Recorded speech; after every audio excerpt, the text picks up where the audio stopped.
Hello and welcome back in, you guys. My name is Cy, and today we have another theory discussion video at hand. I was supposed to make this video last week, but I fell gravely ill. I was so sick I couldn't make a goddamn video or edit anything, so apologies for that. But we are back, and this has been a conversation long in the making. If you've watched my collabs before, then you know that I've been bringing this idea up ever since we first saw the Gorsei appear on Egghead Island. I made a theory video about Shanks and Mihawk and how they might be an offshoot of all of this, but now it is time to revisit the thought train and theory that all the Holy Knights are going to be based off of the most popular monsters in media and or just around the world in general. So back then, I said, hey, werewolves, vampires, mummies, Frankenstein, etc. And I didn't really substantiate any of it. I kind of just threw those names out of the wind and said, yeah, they're popular. Oda might do it, right? But here we have it. 1135 has dropped and people are seeing the vision. People are seeing that this girl, you know, the female Holy Knight, might just have mummy-like abilities. Because we see her wrapped up in bandages. What does she do? She throws bandages at a giant, and then he just starts cowering in pain. We don't really know what's happening, right? Are the bandages constricting his blood flow? Are the bandages poisoned? Is it necrotic? We have no idea. And the reason why I say we don't know if it's squeezing him or not is because there's a whole ass panel where the guy's literally just standing there with the bandages before he starts shouting out in pain. So if it was constricting him, you would think he would like notice right away. So I'm kind of iffy on how all this is happening, but needless to say, people are finally seeing that mummies might just be a thing. And for me, a huge proprietor of this theory, I couldn't be happier. So today, I wanted to bring up 12 different monsters, cryptids, mythologies that we could see in One Piece. Before we get into it, before I get into the list, the reason why I thought about this so long ago was because when the Gorsei dropped off on Egghead Island, I thought it was really fascinating because two of the Gorsei did not fit the yokai theme that Saint Saturn started. So what's up with that, right? We have Warkari, who is a Fangshi Hyoki, which is a Chinese mythological boar. And then we got Jupiter, who is a sandworm. People like to argue that he's a Mongolian deathworm or he's based off of that, but as somebody who dives into a lot of fantasy, I know that deathworms and sandworms are two very different creatures. It's like an Eastern dragon versus Western dragon. It's a bunch of nuances, but either way, we got a sandworm and a Chinese boar. So, with that, at least to me, that showed that Oda is opening the gates to any and all monsters. So that is why I want to talk about some things that we could see from the Holy Knights.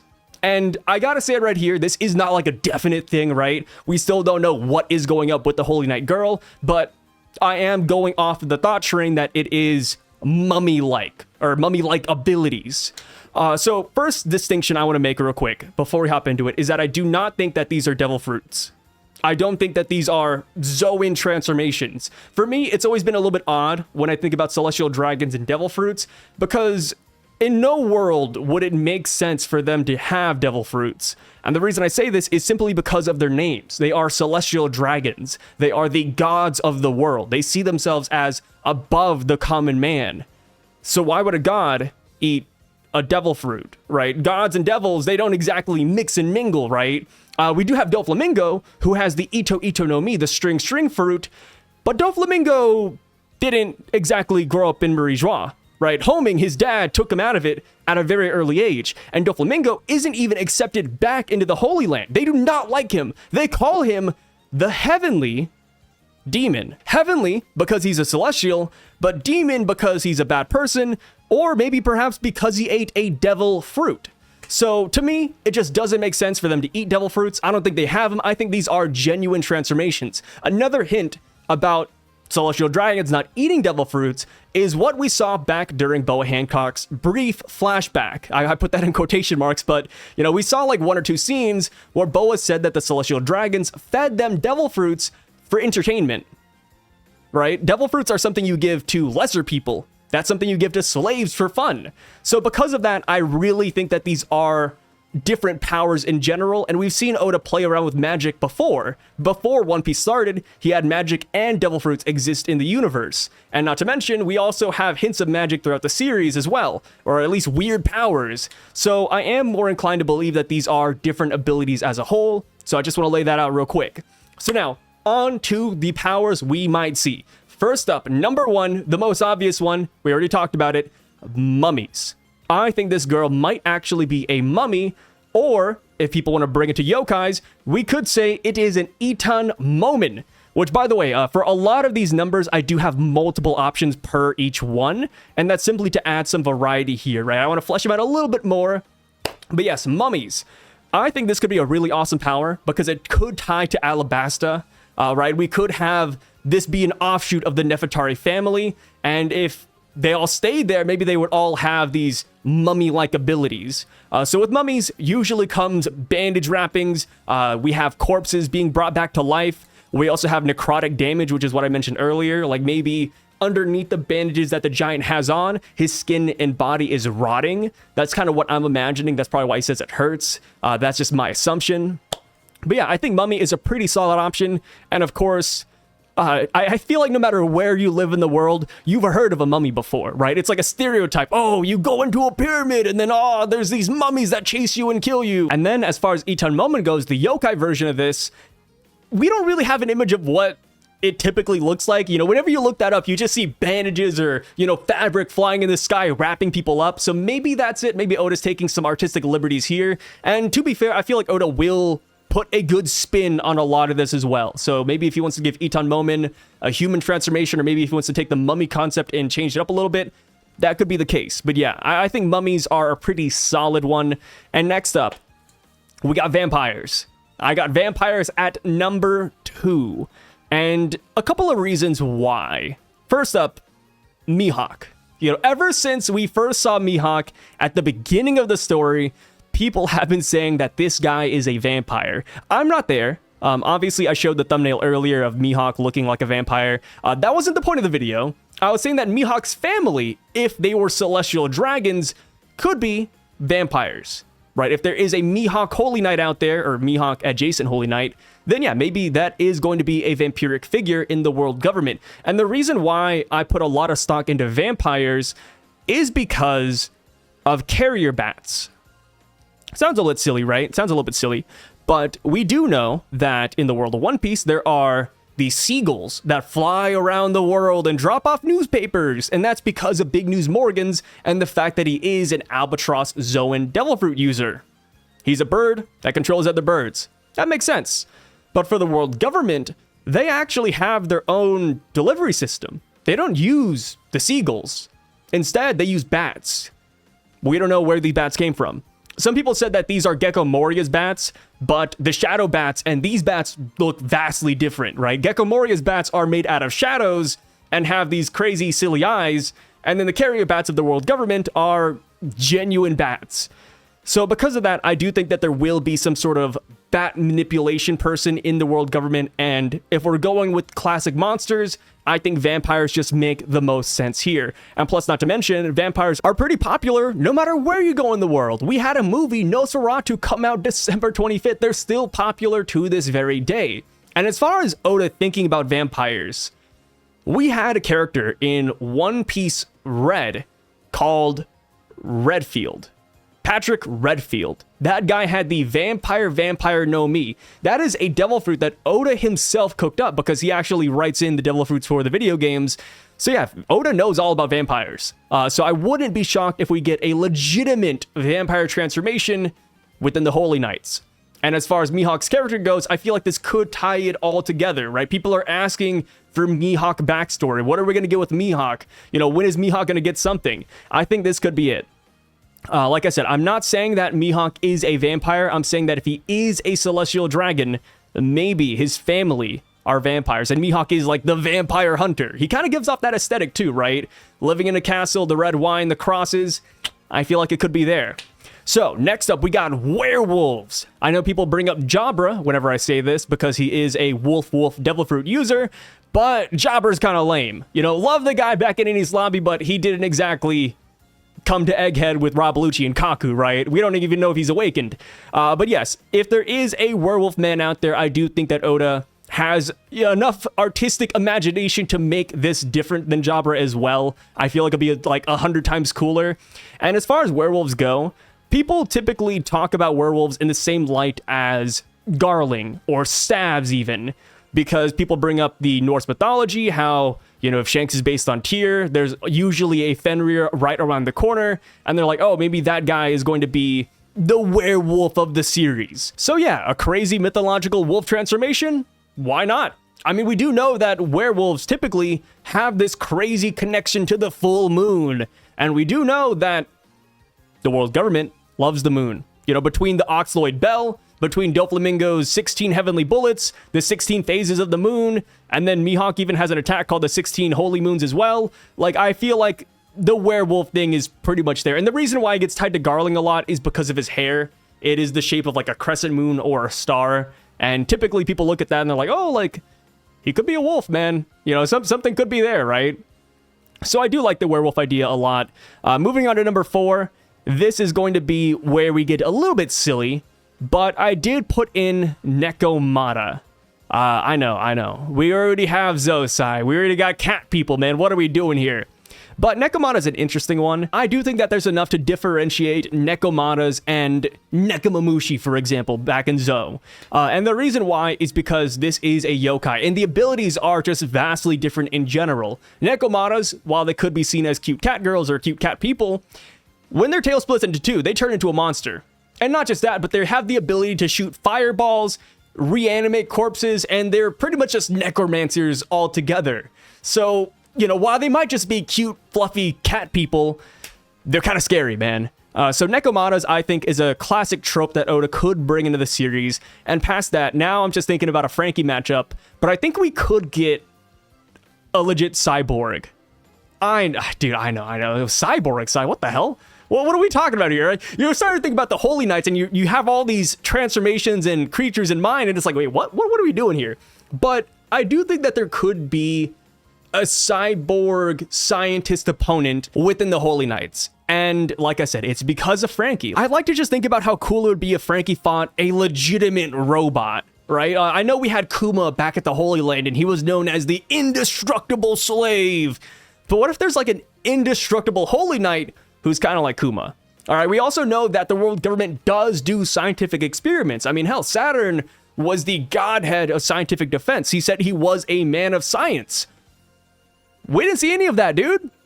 Saturn said, yes, Vegapunk, you can't fool me. I'm smart. I'm a scientist. But he got fooled like 3 times. Saturn had no science that was shown. He wasn't pulling out test tubes. Saturn wasn't pulling out, a queen robotic arm, Germa technology. No, dude, we didn't see any science. So I do think it would be really cool if there was like a cyborg monstrosity within the world government. This doesn't exactly have to be a yokai monster transformation per se, but just like a cyborg in general, I think would be kind of fitting. So next up, right past the cyborg, number 6, I believe this is, we have a siren. So, sirens, man, I know, kind of like a mermaid, don't get me wrong, but sirens do have the distinctive ability to sing to people and lull them into a trance. And, if we're talking about matchups, this could be a good Brook matchup, right? Like maybe a siren monster's over here singing some hymns, and then, getting people to fall asleep or, go into a trance and obey their commands. And that's when we got Brook coming in with the violin or the guitar. Yeah, I think Siren would be pretty fun. Of course, when I think about some of these creatures, I also think about how they're offshoots of things we've seen in the series already as well, right? Sirens versus mermaids, and then you could say Nekomatas versus Zo and all the minks, right? I think those would be interesting, not even matchups, but I think it would be ironic in a sense, right? You have these holy knights and celestial dragons who are all mighty and pompous, but at the same time, they're just monsters in other races. It's like, oh, what's going on here? Outside of Siren, though, I did want at least one water-based creature. So alongside Siren, I did put Umibozu. A lot of people liked Umibozu for Jupiter before we realized he was a giant worm. Based off of the silhouette, they saw the giant bulbous thing. They're like, oh my god, that's Umibozu. Turns out he was a worm. So outside of that, people also like Umibozu for Emu. because emu backwards is umi. They're like, oh, you know, umi, see, it's umibozu. I don't think emu is umibozu. I think emu will have a different transformation in general. When I think of emu, I think of more like a cartoon devil or something that is the opposite of Luffy in a way, right? Like Luffy's all white. I think emu will be like an all black version of that. So I don't think umibozu is going to be my choice for emu. Personally, I would just say that this could be a transformation we see from the Holy Knights, like just a water creature in general, which I think would be pretty crazy, right? Like throughout the series, the water has not been our friend. All right, like you go in the water, you're dead. You got devil fruit, you're dead. So I think it'd be really cool if we had one Holy Knight or one villain that has the ability to just jump in the water and not fear anything. Maybe that's how the siren fights, right? We're going back to the siren for a minute. Maybe the siren sings to people or sings to devil fruit users and tries to order them to go into the water. That would be scary. That would be really scary. And that would be very fitting with the mythology as well, right? Because sirens just drown people. So yeah, imagine a siren doing that. So next up, I have Griffin. The Griffin is very specific. I tie this to a certain character, and that would be Shanks. Does Shanks right now have a Griffin transformation? I don't think so. I don't think he's blessed by emu. I don't think he has the magical powers that the Holy Knights have. But Shanks does come with a lot of Griffin imagery between his sword, between his Kamusari. Like Shanks and the Griffin are just hand in hand. I mean, Oda, I don't know if you guys have seen pictures of Oda's desk as well, but Oda also has like the Straw Hats and a lot of key figures in One Piece as animals. Like Blackbeard's a hippo, Luffy's a monkey. I think Zoro was like a mink or something weird. I forgot what Zoro was. And then Shanks is a lion. And Oda has always called Shanks like a dormant lion, a sleeping lion.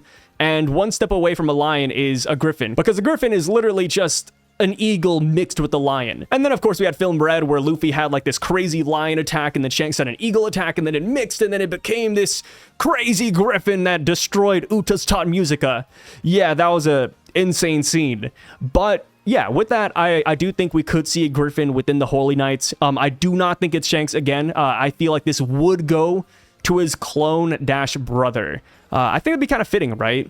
Shanks has all this griffin imagery, but because he's not a Holy Knight, he can't transform, he can't do any of that. But instead, all of that goes to his brother, who probably sees himself as better than the original, or whatever their relationship is, right? Outside of Griffin, going on to the next one, I think we could see a Cyclops.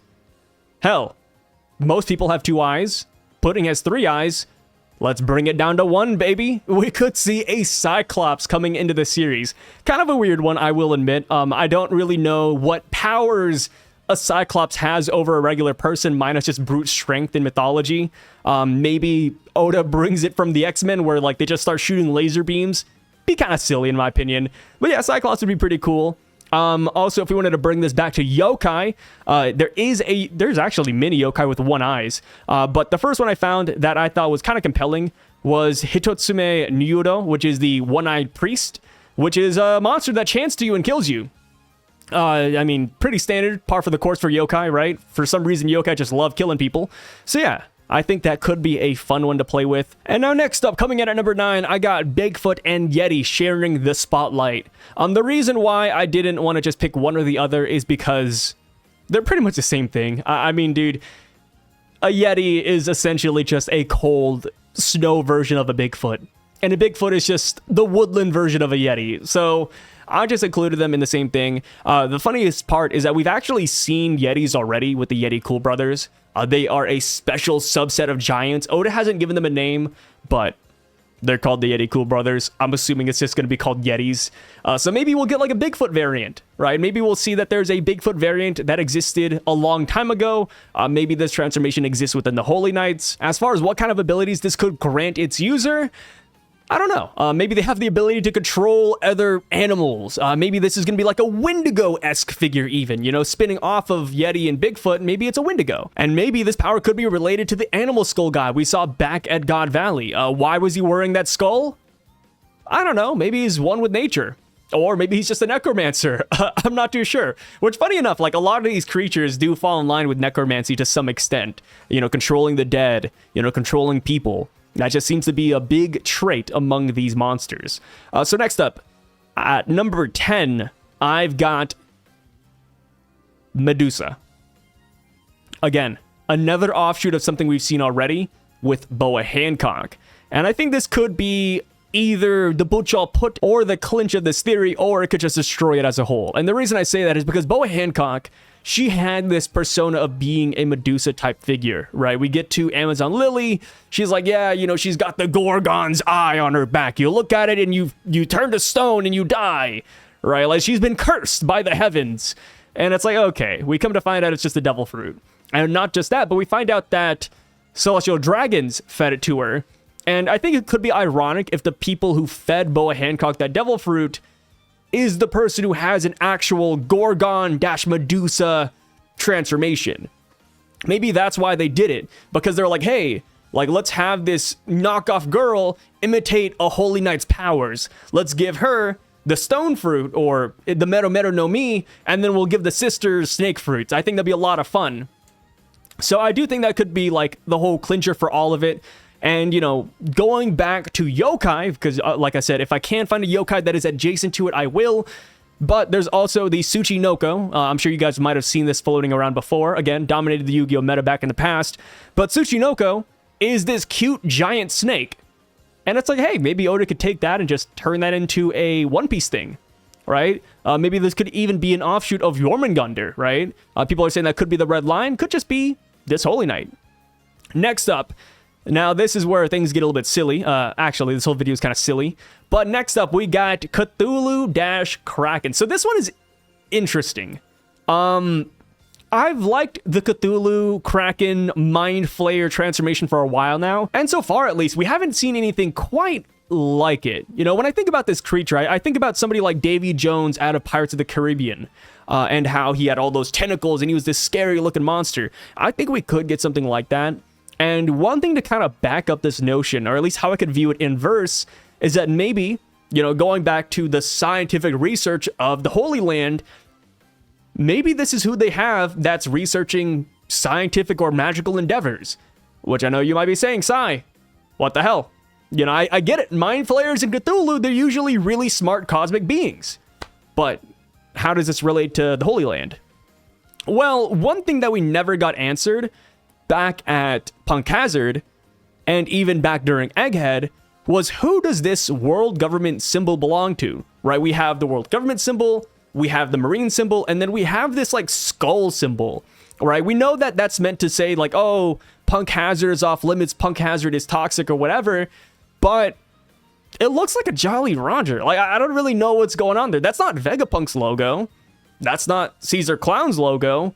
Whose logo is that? And to me, like, the only logical conclusion would be a Holy Knight, right? Because that symbol is bigger than the world government logo and the marine logo. So I do think that could have been belonging to a Holy Knight. And we do know that celestial dragons did visit Punk Hazard in the past, because something that Vegapunk or Brownbeard told us is that the dragon that Zoro killed and the dragon, the green dragon, that was within Punk Hazard while they were fighting Caesar, those guys were beloved by the Celestial Dragon, so much so that they got names from them. We don't really know their Celestial Dragon name. That's still, like, not revealed. We do know that the dragon is called number 13 and probably number 14 by correspondence. But outside of that, we don't know, like, their Celestial Dragon names, and we don't know why Celestial Dragons came here or who visited them in the first place. So, well, yeah, maybe this is a Holy Knight research center, or at least Holy Knights came by here to Punk Hazard and had fun. And maybe it was this scientific thing. And the reason why I relate this symbol to Cthulhu, Mind Flayer, and Krakens is because it looks very squiddy, right? Like, you see the skull, and then the horns or tentacles or whatever come out from the bottom of the skull. Right? It's not like tusk. It's not like horns. It's like tentacles. So I'm like, yeah, like, this could just be a Mind Flayer Cthulhu Holy Knight. Of course, like I said, a little bit crazy. I feel like I sound crazy throughout this whole video. And now, last but not least, number 12, I got, wait for it, you're gonna laugh, clowns. Sorry, what? Clowns. Yeah, not exactly a monster. I got it. Not exactly a monster. But I do think we will see some sort of clown within the world government. And the reason I'm kind of confident in that is because we know nothing about Buggy. Buggy, yeah, he's called Buggy the Clown, but his nose is real. Like, he's really sensitive about the nose, but the nose is real. You can't rip it off. Like, he actually has a red button nose.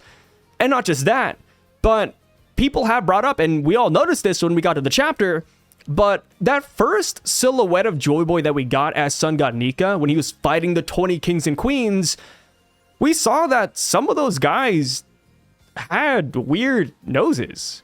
We don't know if it's like the buggy nose or if they just had like a different nose or something on their face, but there is a legitimate chance that we could see the red nose make a comeback at some point. So why not within the Holy Knights? Why not have a Pennywise type of creature within there who's like this crazy, scary guy? Maybe he'll show Buggy what fighting is all about, or maybe he'll show Buggy what's so special about his weird race. Because Buggy's not human. I mean, we're talking about Buccaneers and, all these exterminated races. We gotta remember that Buggy's not human, dude. Something's going on with him. And Shanks, right? Shanks has this crazy celestial dragon background. We don't know anything about Buggy. Shanks and Buggy are cabin brothers. I don't think it'd be super crazy to say that Buggy might be a celestial dragon. Not celestial dragon, but I guess that's a good way to put it. Like former celestial dragon in the past. Or maybe like he was abandoned by them or something of the sort. But yeah, this is my crazy video. Hopefully you guys enjoyed it. You might be wondering, Sai, why didn't you include Frankenstein on the list? And that's simply just because we just recently met a guy that looks like Frankenstein. The guy's name was Gordon and he was in Film Red. So that's why I didn't include Frankenstein on the list. But if you want to throw him in here as like a +1, I think there's nothing wrong with that personally. But that's the end of the video. Pretty soon I will be doing another Ange video. I know, laugh it up. I'll be doing another Ange video. I will also be doing a One Piece bingo card, talking about things I want to see in 2025 or things I think we might see. But yeah, overall, I think I just want to have more fun with this channel. Just kind of throw out more wacky ideas and just have these little talk pieces. But yeah, with that being said, though, I would love to hear what you guys have to say. What monsters would you like to see? Could you see any of these monsters coming into the series at some point? Or no, are you not a fan of any of these ideas? Are you getting fatigued with monsters and all these crazy transformations? I would love to hear what you guys have to say down below. And with that being said, I will catch you guys next time. Sai, signing out.